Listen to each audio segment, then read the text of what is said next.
Hello, welcome back to Outbuilding. My name's Steve, and I've been using the heck out of this flail, and I'm not necessarily beating on it, but just using it really hard. And it's a heavy-duty flail.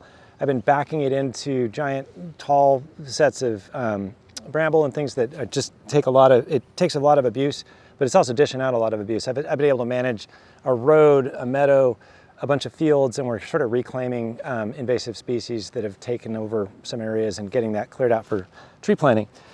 I'm going to do some maintenance today on the flail, and I'll show you a few tips and tricks I've learned along the way. It's been super useful. I've bent and broken a few things, and so I'll show you kind of how I've been able to fix those. And this is a hammer. This is one of the blades, and they're not super sharp, but they have a kind of a point on them. If you hit something like a rock, we don't have a lot of rocks here, but I hit a rock the other day, and I just broke off one of the entire flails. The whole carriage then really vibrates badly, so I pretty much stopped using it. So it's pretty sensitive to being balanced with the flails or teeth on the rotor, and the rotor sits underneath here. So I'm going to pop this up. I'll put in a new hammer blade, show you what that looks like. We'll look at the other ones and see what, the use I've done so far. I have about 70 hours on the tractor, and I would say probably close to a third or maybe even half of that has been done with the flail, because I've just been using it primarily for clearing stuff. It's been really useful. I'll also go through just the general maintenance. So I'll do the greasing of things, kind of look it all over, tighten the nuts and bolts up, and show you the stuff that I've learned so far. I've got a carriage underneath there that I use to kind of pallet it back and forth with the forklift on the tractor. So if you're interested in maintaining your flail, if you're thinking about buying one and you want to learn about how you're going to do routine maintenance on it and stuff, this video is hopefully useful. So let's get started. We'll maintain the flail and get back out and start working on the field.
All right, so this is a good thing to show you. As you saw, it was hard for me to get those. I was having trouble getting the fitting on, and so this has a little pressure point that needs to be pushed in, as does the other side. And so the other side's pushing in, and I'm getting hydraulic fluid coming out, but this side is kind of locked up. So that probably means when I took it off last time, I didn't depressurize the system first, and so I basically have trapped hydraulic fluid in here.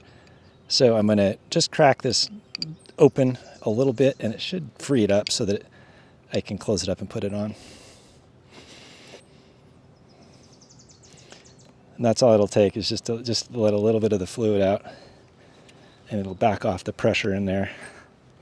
So note to self, always depressurize your hydraulics before you disconnect things. All right, one more try and see if that works better.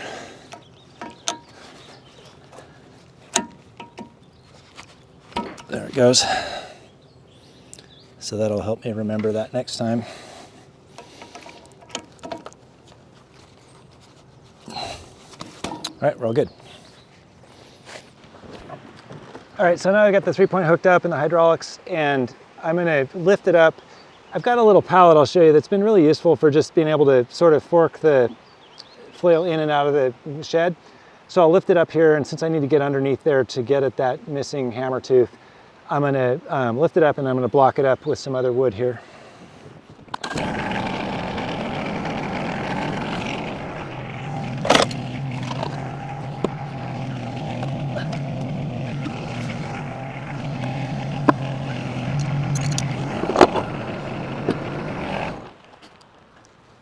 that should be pretty stable for crawling underneath there.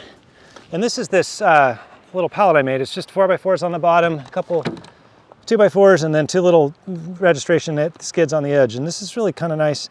You might want to consider building one of these. It's a little easier to manage than a pallet. And if you try to go underneath with the forks with nothing else under there, you could possibly damage the little skirt or the protectors. So this is a good way to go. So these hammers sit on there's a big roller in the back here, and then in front of that is the rotor where the hammers lie. And I'm going to crawl under there. I'll get the camera under there. Hopefully you can see. And I've got a broken one of these, so it's just got a bolt on it with some with a lock nut on it. I'll back that out and switch this out. And I'll check the other hammers to see how they look as well, because I've got some other spares. So hopefully you can see this okay, but this rotor, it'll spin in one direction. Actually, I don't have the PTO hooked up right now, so it'll spin in either direction. But you can see here's my broken one. And I'll just walk through, and the rest of these, it's funny, I've been using this quite a bit, and they're a little dinged up here and there, but they're really not bad at all. So I think the terrain I'm working on is pretty forgiving unless I find a rock like I did. So I'm just flipping through these to see if I have any others. So far they all look pretty good. That one's got a chip or two, but it's in pretty good shape. So I just got into that one with a rock and got it. So I'll work on this one and see if I can't pull that loose and replace it.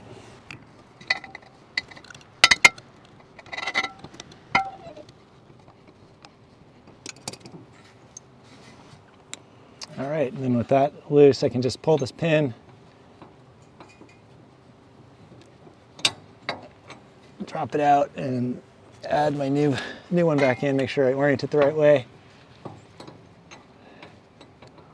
So it's probably a good idea to get a handful of these and have spares, just because, like I said, as soon as this broke, it really vibrated like crazy, and so you don't want to probably run it much other than to get it, finish up what you're doing and get home if you break one of these. But it's pretty easy to fix them. And I think if you sharpen them, you want to sharpen them all kind of together so that they stay balanced.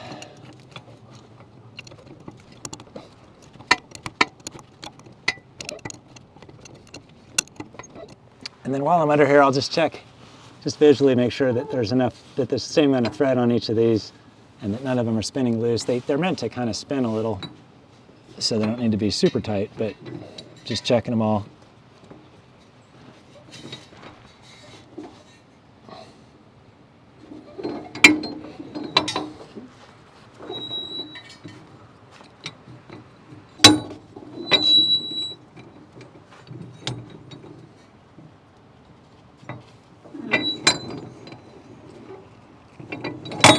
Back around to the beginning, so I think I'm good to go now with these. All right, the next thing I'm going to check is the belt tension, and this cover, I got into something with it. I think I drove back into some bushes and bent this up, so I had to pull this thing off and kind of beat on it with a hammer to reshape it, but I got it straightened back up enough to work. And these belts, like, that's probably pretty good, but I'll show you, I'll just tighten this up just a tiny bit just to show you kind of how it works.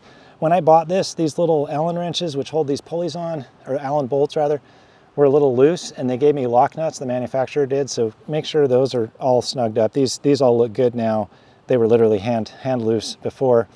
And the way this upper thing works is there's this axle here that you have a gearbox that converts the drive over to here from coming in from the PTO. And then there's these 2 elongated slots here.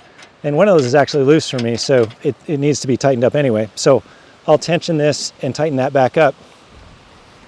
And they sit on a little jack bolt here that has a screw that backs off. And so that jack bolt is holding the axle up, so I can lift it up a little bit and tension this belt. These are pretty good, but I'll tighten them up just a little bit.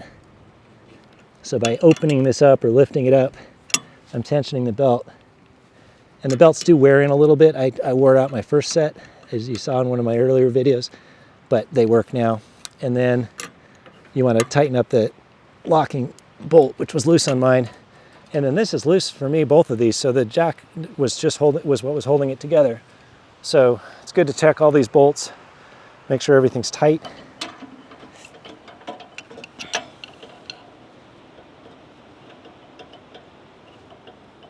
little bit different view of this. You can see where there's those elongated slots, and I'm lifting the axle up in that slot, tightening those down. Those were loose for me. And then on the other side here where the gearbox is, there are 4 bolts here that are in elongated slots too, and you want this thing to be pretty parallel. I didn't move it much, so I'm not going to change those. I'll just check these for tightness and then move on to the next thing.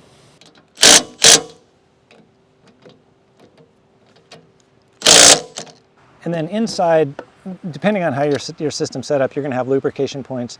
There is one Zerk down inside this shell, and since it's kind of hard to see and hard to clean out in there, I'll clean it out here while I've got good access to it, and drop a pump of grease in there while I've got it open.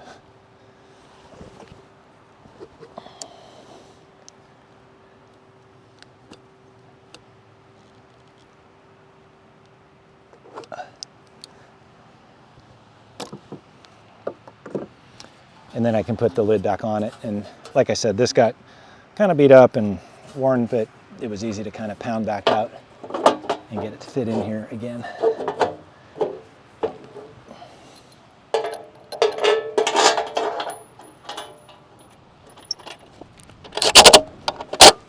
Okay, and then you've got grease zerks around to manage things, and I always kind of lose track of whether I've done them all and what's on each implement and stuff. So I know I've got 1, 2 here on this side.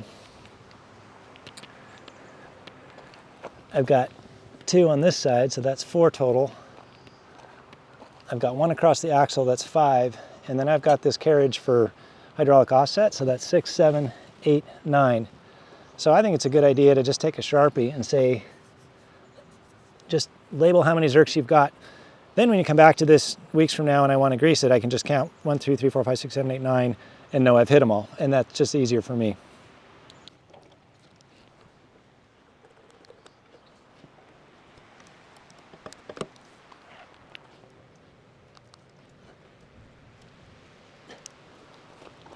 All right, and then the last thing to do is, before I put my PTO shaft in, I'm going to go ahead and just hit the U-joints with a couple shots of grease. And I do this pretty much every time I use it. I figure if it squeezes out and makes a little bit of a mess, it's better than having it wear the shaft prematurely. Then I'll go ahead and throw the PTO shaft in. And I'd be curious, if you don't mind, leave a comment and say whether you think this got a shear bolt side, and so that's the part that's going to wiggle loose if it ever hits something.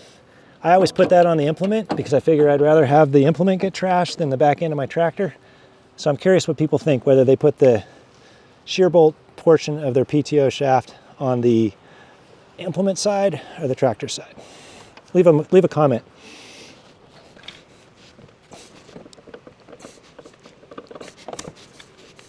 All right, so my checklist is check the belt tension, look through and count out your zerks, and then run through and grease all those zerks. Grease the zerks on the PTO shaft when you put it in. Make sure you've got your safety chains on the protective sleeve. I had to bleed the hydraulic lines a little bit to get my fittings to work, so make sure when you set it down, you bleed the hydraulics off before you disconnect it so you don't leave the system in your implement charged. That was a good one to learn. I put a new hammer blade in there because that one had broken, and so that was causing a lot of vibration. That should clean that up. And then I tightened up a few bolts on the carriage that were loose. Everything else should be good to go. I'm going to spin it up real quick here, just run it and make sure that that vibration is now gone, and hopefully it's balanced out.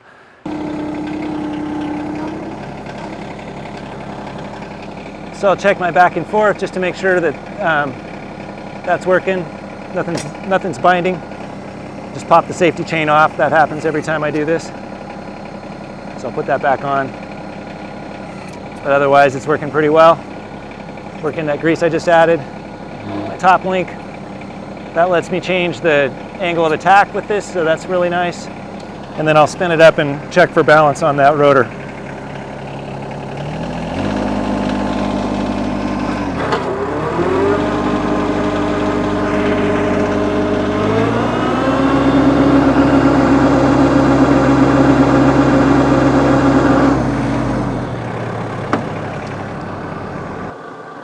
Well, that sounds really good. It used to just shake like crazy. This thing has a one-way gear in it, so you can hear them spinning down, and you'll hear It sounds funny when the hammers stop, but that's the hammer stopping and dropping back into their spot. So I'm good to go, I can go cut. So this is one of the videos I'm going to do on the implements as I use them. Please subscribe if you want to see more of this. We're doing a lot of work with the tractor, on the cabin, in the workshop, and this is a really, really nice tool. So I'll leave you with some footage of the various places I've been able to flail with this in just the short time I've been able to start using it. Super useful. Thanks.